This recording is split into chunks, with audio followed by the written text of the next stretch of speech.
I got to bring it up again for the 800th time. My friends, you've seen it in almost every segment I've done over the past few months. Democrats in the civics poll believe the economy is good. Republicans and independents think the economy is bad. 70% of independent voters believe the economy is to some degree bad, either fairly or extremely. 88% of Republicans say either fairly bad or very bad. 54% of Democrats say the economy is very good. We got the story from Breitbart.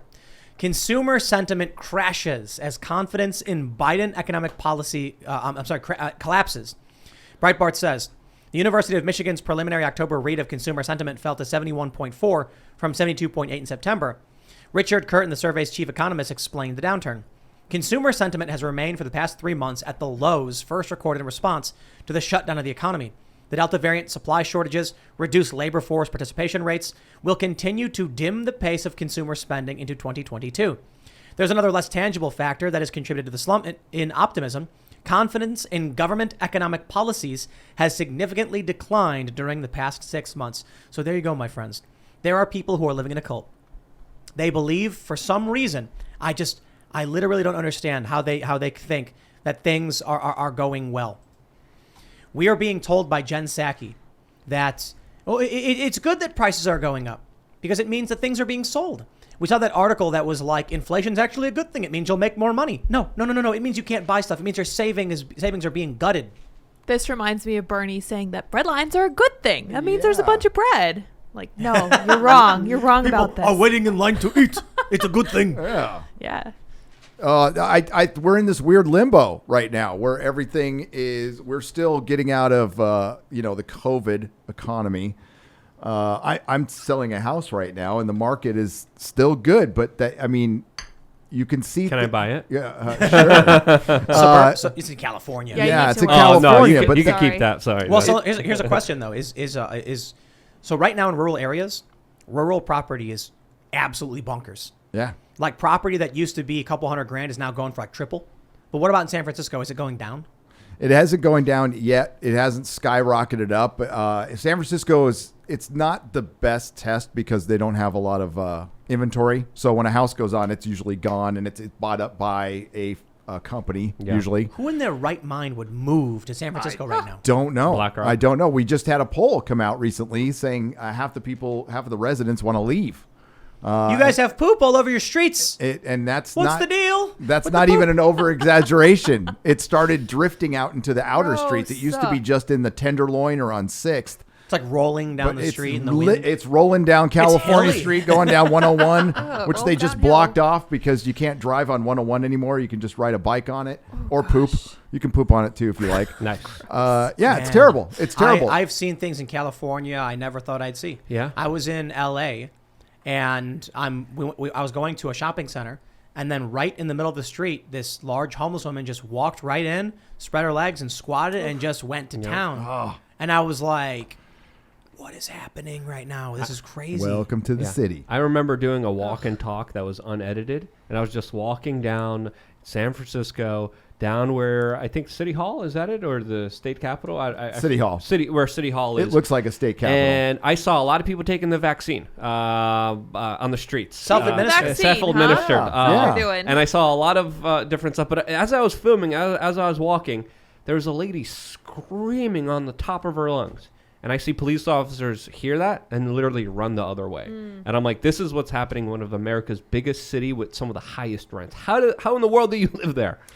Not for long. I'm leaving. Good. I'm getting the hell out. It was enough. Are you able to tell us what options you're looking at? Like Texas, any place in the country away from a city. Yes. I don't want to live in a city at all anymore. I'm done. Smart move. My house got. I grew up in San Diego. Like never had my car broken into. Lived in San Francisco for 18 years. Had my car broken into twice a year. Wow. Twice a year, and my wife had hers broken into. It's all the time. There's always. Have you considered Chicago? No. Surprisingly enough, no. Nice city. New York City is also very charming with a lot of people trying to stab you. Big rats, big huge rats. They didn't oversell that one. I couldn't believe it when I saw that. But no cities. I'm done with cities. Yeah. Sorry, go ahead. No. I just the crime. I don't know how they can say the economy is good when we have how many we have. There's a help wanted sign in California. everywhere I go. Yeah. Every shopping center has at least 5. Or if it's a not cult, empty, dude, it's a cult. yeah. If it's not an empty building, it's a help wanted sign. Yeah. You go to the supermarket out here, and there's a sticker every other like refrigerator door and on every they're aisle multiple everywhere. times saying $500 sign-on bonus. And these people are just like, I think the economy is good. Yeah. I tried to go to a restaurant earlier today. The first 2 all closed when it said it was open. Yo, Waffle House Yeah. is closed. Yeah. That's when you know it's end of serious. the world. Yeah. I've Yes. seen a lot of things. I've seen people die before my eyes. But when I saw Waffle House closed, my heart felt like it was being just strained. And I was like, It's There you real. go. it's happening. It's the end of the world. True story. There is a Starbucks near my house that ran out of coffee because of the supply line chain. Oh, Wow. man. Ran out of coffee, had to close. Yo, I'm Early. just, Gosh. I want to just gloat when I was saying like, hey, you should get emergency food a year ago because you never know. Like sometimes Yeah. it rains, there could be a flood, the road might get closed, and you got it. You can have some food and water in the closet. You can pop up when you need it. And all these lefties were like, haha, Tim's so dumb. He's telling people to buy emergency food. And now we're going on like year 2 of supply chain collapse. Yep. Yep. And, well, go to your store. There's food. I'm not saying people are starving right now, but I'll tell you this: the prices for emergency food has like doubled or tripled. Some shops don't sell them anymore. So if you got it, you're good. If you don't, oof. Yeah. That and Bitcoin's through the roof. What's it called? I already made a list here. Bitcoin's up, stocks, bonds, copper, all up. Confidence crashes near decades low. As the Washington Post is literally writing articles that are entitled, America needs higher, longer lasting inflation. I mean, how more criminal could you get? When you look at inflation, it predominantly makes people poor. Already, the cost of living astronomically high. The cost of food higher than it ever has been for the average American. And everything for the basic cost of living is going up. Wages staying the same. What did they call it? Was it Reuters who called it a great reboot? Or was Yeah, a great, yeah. a great reboot. Yeah. No, yeah. for real. Yeah, I think Reuters did, right? Great, yeah, I think so. The I don't great remember the reboot. word. It's like, guys, we know what the great reset is. We know Yes. the word. Yo, man, Bitcoin is what, like 62K? Yeah. Imagine how many people I remember because we talked about it. I'll just say this right away, like why Bitcoin works. It's decentralized. It is better than all the other cryptos, in my opinion. And when you've got a failing U.S. economy and failing U.S. policy, Bitcoin is global and decentralized, so it's much, much more difficult to actually manipulate. Now, a lot of people say, "Oh, but Elon Musk tweets it, he manipulates it." Nah, you don't get it. We know what the real value of that coin is, and basically, right now, that means you're buying at a discount. But I remember when it hit 60, and a bunch of people were like, "Oh, it's a bubble," and then it fell down to 30, and they started saying, like, "See, that proves it." And I'm sitting back like, "Okay, sell your Bitcoin then," and they did, and poor people were selling. Now it's back up over 60. It's its highest point, isn't it? I don't know exactly. I have to double check that to make sure I'm accurate. $61,351 per coin. Not quite the highest. It looks like it was a Close. 63 or something. Still, I mean, in April of 2021. Yeah, 63 in April 15th. That's, So Jeez, But that's yeah, high. essentially it's where it was. It's at about its highest point again. people need to understand this is a sign this is not good news. Okay, if you're a cryptocurrency holder, what this really means is your dollars are becoming worthless. Yeah. Yep. So when we were in back in November, when we were talking, we had Bill Ottman on the show, and he was like, "Yo, buy Ethereum," and I was like, "Okay." And so I bought some more Bitcoin and Ethereum, and then within a few months, it was at 30K, and I was like, "Whoa!" Lumber went up at the like basically the same rate. So what I think is actually happening is when Bitcoin skyrockets like this, what it really means is not that it's getting more valuable, the dollar is getting less valuable. Yeah. Now they're saying, I saw one report, the dollar will lose half its value in the next like decade or so, next 13 years. and all those. Yeah. Sit on that to. money. Sit on that money, huh? It has to. I mean, how much did they print over the last 2 years? Like 6 Oh, trillion, I Trillions. think. Yeah. I mean, 4 like to 6 trillion. even though arguably it's still BS, the dollar's not based on anything, and it's just a big joke at this point. But when you print that much over the last year, it has to fall. And they've been kicking the can down the road for, I mean, longer than I've ever seen in my lifetime. I've seen economies come and go. Nothing's been like this. But yeah, anytime he's like, even before the internet, anytime you start seeing some old guy trying to sell you gold, we're about to go into a recession. And like the same thing is happening here, except the new gold is Bitcoin. And it might be I would recommend it, or putting No financial advice. no financial advice. I don't know anything. I used to own a comic store, but I keep a lot of cash in my safe. That's what I do because I'm not really sure. I mean, I don't know how bad it's going to get. This is the worst I've ever seen it, and since the shoe hasn't dropped yet, and it's only a matter of time, really. I don't know. I think it's going to get worse than people realize. I hope not. Demand is about to spike for Thanksgiving and Christmas. Oh yeah. And with already constrained supply lines, that could snap it. Yeah, Totally. Travel already super expensive, and we talk about how the vax mandates are really bad, but a lot of people aren't talking about how the Biden administration literally wants to pass a $3.5 trillion bill, which one of the provisions is a surveillance bill where the Biden administration will be literally looking at everyone's bank account to make sure that everyone's paying the IRS if they have over $600 in their bank accounts. I mean, this is a massive surveillance bill. This is a massive incursion into people's personal liberties, people's personal freedoms, and they're going to be paying for this bill by taxing everyone over $600 when they print the money out of thin air. Tax the poor. It's insane. It just seems cruel. It's more cruel than logical, in my opinion. I completely agree. And nobody's talking about it. Like, nobody's upset about it. You should be very, very upset about this. This is something. This is the bank. The Democrats in their bill, in their spending bill, want access to the income and outgoing money from your bank account if you have at least $600. Yeah. And Nancy Pelosi and Janet Yellen are literally arguing, saying, this is going to get the billionaires, guys. This is going to go after the billionaires. Because billionaires have accounts with $600 in Yeah. it. Yep. This is going to go after what they've been after the whole time, the middle class. They've always been after the middle class. When you hear tax the rich, it's tax the middle class. You can tax all the rich people you want. Well, it's not going to make a difference. A lot of the billionaire corporations, a lot of these super wealthy people call for more taxes, call for more regulations, offshore, right? because it will destroy their competitors as, of course, they save their money in a lot of different safe havens.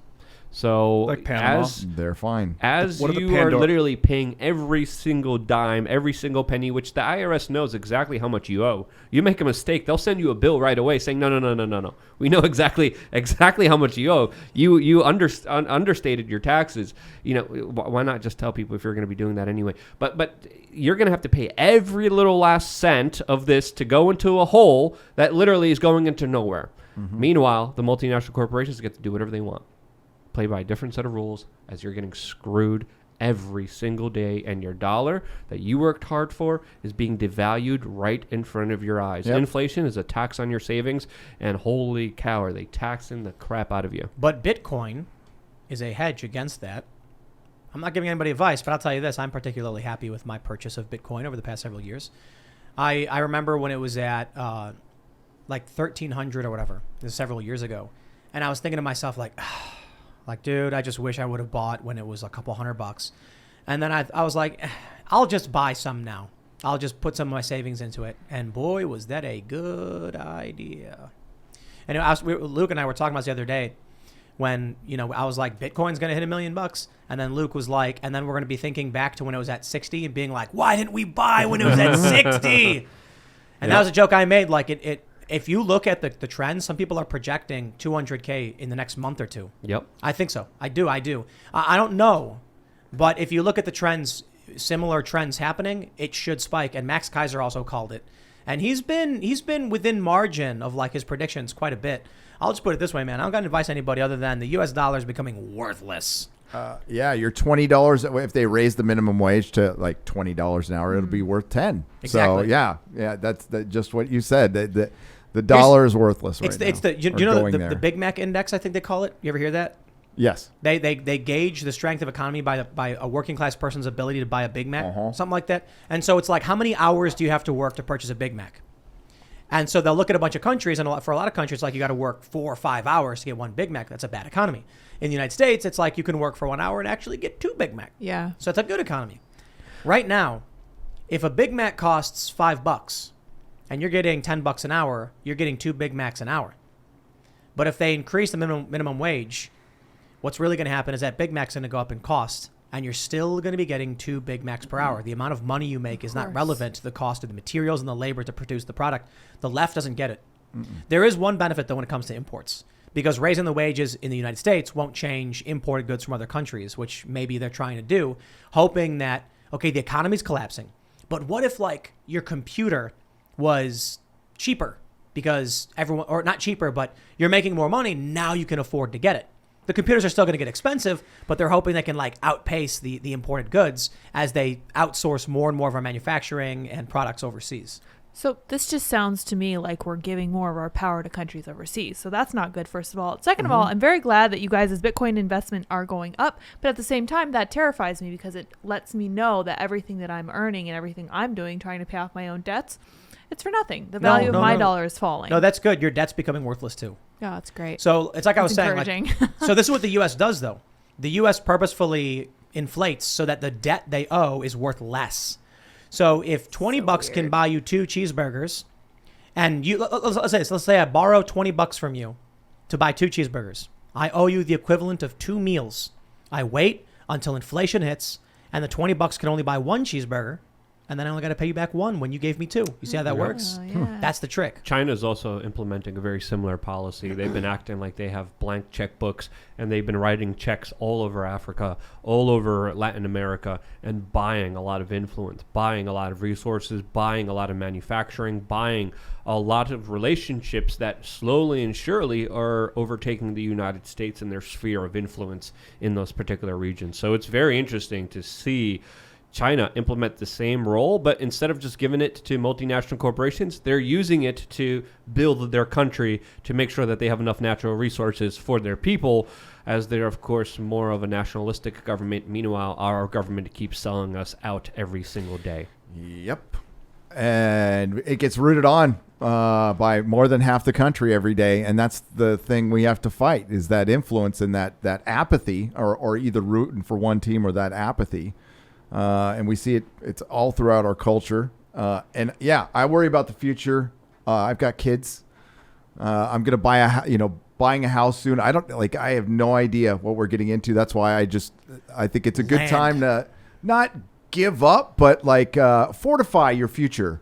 Fortify your future if you can, by getting out of a city. But not everybody can. Yes. And the one thing I learned through COVID was I never paid attention to local elections. San Francisco is a waste of time, but that's something I'm going to pay attention to every day now. Every time, everywhere I move, I'm going to know who the dog catcher is. I'm going to know who everybody who lords over me is. I want to know everything about them. And that's where I can make the change. Thanks for checking out this clip from the Timcast IRL podcast. If you want to see the full show, come back to this channel, youtube.com/TimcastIRL, Monday through Friday at 8 p.m., where you can leave comments and super chat, and we actually will read your comments on the show. Don't forget to like, share, subscribe, and if you want exclusive members-only content, segments you can't get anywhere else, go to timcast.com, become a member, and we even have full bonus episodes. Thanks for hanging out, and we'll see you all next time.